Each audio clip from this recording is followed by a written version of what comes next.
کراچی سے خیبر تک شدید سردی کی لہر برقرار، برفانی نظام نے زندگی جما دی۔ مری میں برفانی طوفان، 20 سالہ برفباری کا ریکارڈ ٹوٹ گیا، تیسرے اسپیل میں 2 فٹ برفباری ریکارڈ کی گئی۔ متعدد راستے بھی بند، ہزاروں سیاح پھنس گئے۔ بالائی علاقوں میں برفانی طوفان سے نظام زندگی متاثر۔ چترال کے علاقے ڈومیل میں گھر پر برفانی تودہ گرنے سے 4 خواتین سمیت 9 افراد جاں بحق ہو گئے، ایک بچہ زخمی ہو گیا۔ خیبر، تیرہ اور دیگر علاقوں میں گاڑیاں پھنس گئیں، متعدد افراد محفوظ مقامات پر منتقل۔ اپر کوہستان میں لینڈ سلائیڈنگ کے باعث شاہراہ قراقرم بند ہے۔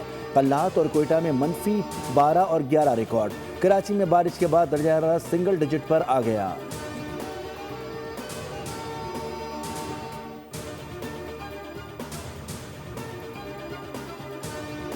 مری اور سوات میں شدید برفباری کے دوران پاک فوج کا ریسکیو اینڈ ریلیف آپریشن جاری۔ شاہراہوں کی بندش کی اطلاعات پر پاک فوج کی امدادی کارروائیاں۔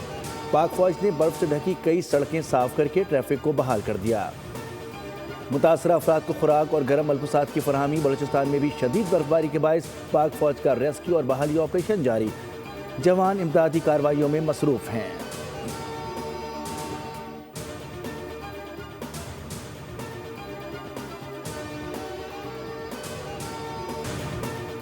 محکمہ موسمیات نے اتوار سے منگل تک ملک کے مختلف علاقوں میں مزید بارش اور برفباری کی پیش گوئی کر دی۔ حکام کے مطابق 25 جنوری کو مغربی ہواؤں کا ایک نیا سلسلہ ملک میں داخل ہونے کا امکان ہے، جس کے باعث موسم مزید سرد ہو جائے گا۔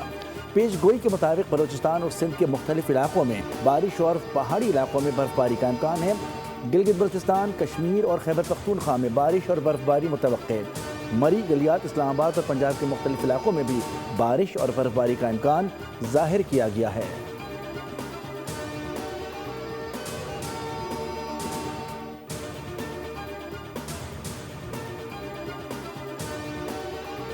گل پلازہ آتش زدگی کو 7 دن گزر گئے۔ ملبے سے ملی باقیات کے پوسٹ مارٹم کے بعد مزید 4 اموات کی تصدیق ہو گئی۔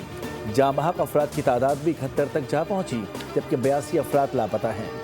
مخدوش عمارت میں مشینری سے ملبہ ہٹانے کا کام عارضی طور پر روک دیا گیا، جبکہ تلاش کا عمل احتیاط سے جاری ہے۔ سینئر فائر آفیسر کے مطابق ملبے سے اب لاشیں نہیں بلکہ ہڈیاں مل رہی ہیں۔ ڈپٹی کمشنر جنوبی کا کہنا ہے کہ آپریشن آخری مرحلے میں ہے۔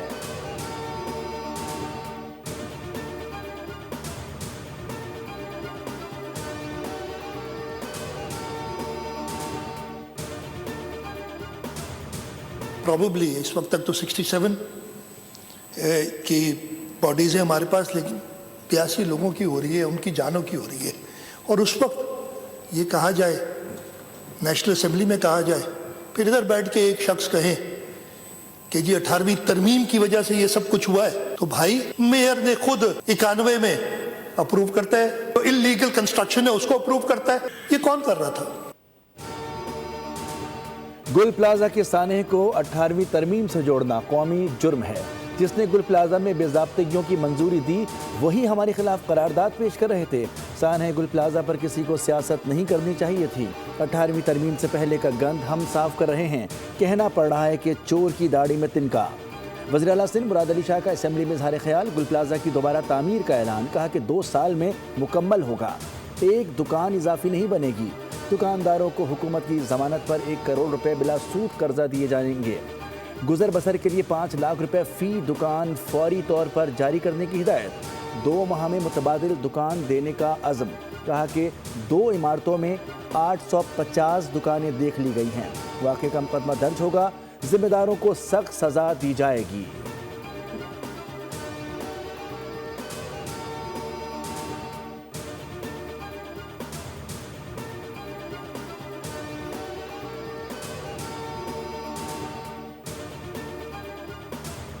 گل پلازہ کی زمین کب، کس نے اور کس کو الاٹ کی گئی؟ حکومت سندھ نے ابتدائی رپورٹ تیار کر دی، جس میں چونکا دینے والے انکشافات کیے گئے ہیں۔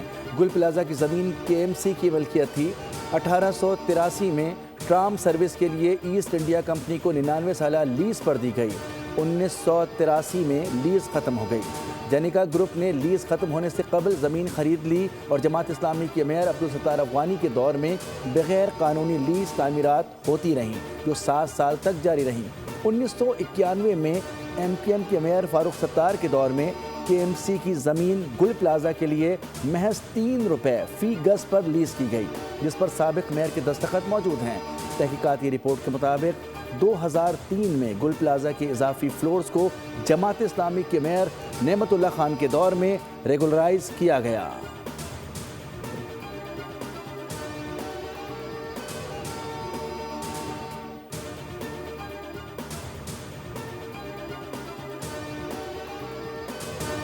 پارلیمنٹ کی مشترکہ اجلاس میں سانحہ گل پلازا پر متفقہ قرارداد منظور۔ قرارداد ڈاکٹر فاروق ستار نے پیش کی، جس میں متاثرین سے اظہار یکجہتی اور آگ سے بچاؤ کے مؤثر انتظامات کا مطالبہ کیا گیا۔ حکومت نے اپوزیشن کے احتجاج کے باوجود تینوں بلز بھی منظور کر لیے، جبکہ صدر مملکت کی ترامیم سے متعلق ایڈوائس مسترد کی گئی۔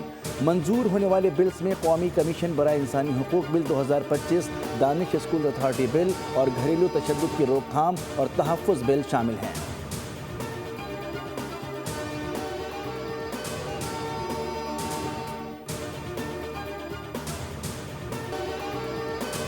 بھی کام ہوا ہے اس کی پاکستان نے کھل کر حمایت کیا ہے۔ اس سے غزہ میں بھی امن ہوگا، غزہ کی تعمیر ترقی بھی ہوگی۔ پاکستان نے ہمیشہ اس میں کلیدی کردار ادا کیا امن میں، اور اس میں سب سے زیادہ جو کردار ہے وہ جنرل عاصم منیر صاحب کا ہے، جنہوں نے ثابت کیا کہ امن کو کس طرح سے قائم کیا جاتا ہے۔ د دې په وجه باندې ټول اسلامي ملکونه راوچت شو او د دې په هغه باندې هغه هم یو ریکشن وکړ چې او واقعي خبره پاکستان یو نر حکومت ده او یو نر بادر ده۔ غزہ کے عوام کی جو خدمت کرنے کا جو دیرینہ خواب تھا بحیثیت مسلمان، بحیثیت پاکستان، وہ بھی پورا ہو رہا ہے۔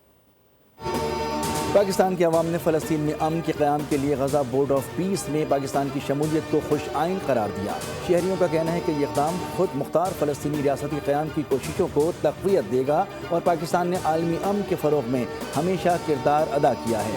عوام نے مظلوم فلسطینیوں کے لیے حکومتی اقدامات کی بھرپور حمایت کا اعادہ بھی کیا۔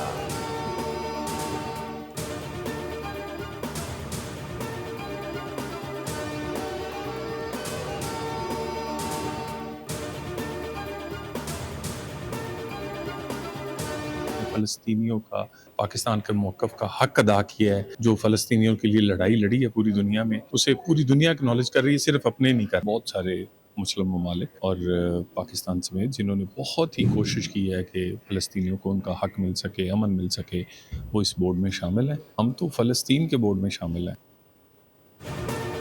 وزیراعظم پاکستان نے فلسطینیوں کے موقف کی حمایت جس طرح کی، اس کی پوری دنیا تعریف کر رہی ہے۔ ہم فلسطین بورڈ میں شامل ہیں۔ PTI اس لیے احتجاج کر رہی ہے کیونکہ ان کا لیڈر اسرائیلی بورڈ میں شامل ہے۔ وزیر مملکت برائے داخلہ طلال چودھری کی بول نیوز سے گفتگو، کہا کہ ٹرمپ بورڈ آف پیس میں بہت سے مسلم ممالک شامل ہیں۔ ان سب کی کوشش یہی ہے کہ فلسطین میں امن قائم ہو۔ پوری دنیا پاکستان کی کاوشوں کو سراہ رہی ہے، صرف اپنے نہیں مان رہے۔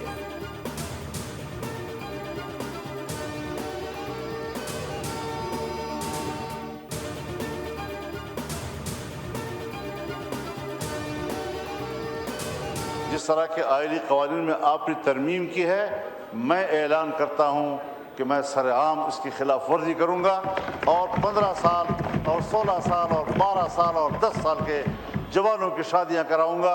اس نکاتی فارمولہ امن کے لیے کہ اس پہ تبدیلی آئی ہے اور ہمیں بتائے بغیر تبدیلیاں لائی گئی ہیں، جب ہمارا اس پر اعتراض ہو گیا، اس کے بعد پھر آنکھیں بند کر کے وہاں چلے جانا اور ان کے 20 نکات کو قبول کرنے کا کیا تصور پیدا ہو سکتا ہے؟ 18 سال سے کم عمر نوجوانوں کی شادیاں کرواؤں گا، آپ کے قانون کی خلاف ورزی کروں گا۔ مولانا فضل الرحمان کا پارلیمنٹ کے مشترکہ اجلاس میں اعلان، کہا کہ مجھے محسوس ہو رہا ہے کہ اسپیکر دباؤ میں ہیں۔ اگر پیس بورڈ کے نکات میں تبدیلیاں ہوئیں تو آپ کیوں گئے؟ ڈونلڈ ٹرمپ اسرائیل کی قوت جاہریت کو تقویت دے رہا ہے۔ ٹرمپ حماس کو دھمکیاں دے رہا ہے۔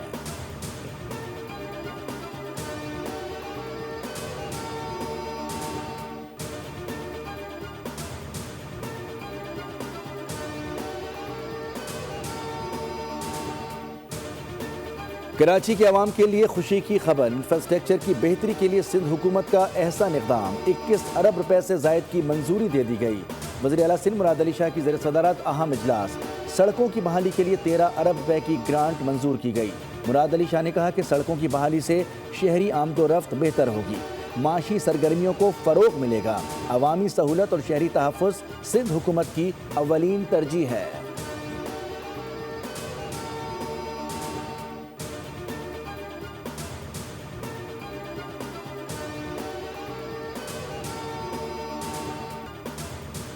وزیر اعلیٰ پنجاب مریم نواز کا اپنی چھت اپنا گھر پروجیکٹ کے فنڈز بڑھانے کے لیے اقدامات کا حکم، پلاٹوں کی جلد قراردادی کے لیے انتظامات کی ہدایت۔ وزیر اعلیٰ مریم نواز کی زیر صدارت اجلاس میں گھر کی توسیع کے بلا سود قرضے کے اجرا کی منظوری دی گئی۔ بریفنگ میں بتایا گیا کہ منصوبے میں رجسٹرڈ افراد کی تعداد 18,80,081 ہے۔ درخواست گزاروں کی تعداد 10,66,559 ہو گئی ہے۔ سبسکرائب کریں اور بیل دبائیں تاکہ کوئی خبر رہ نہ جائے۔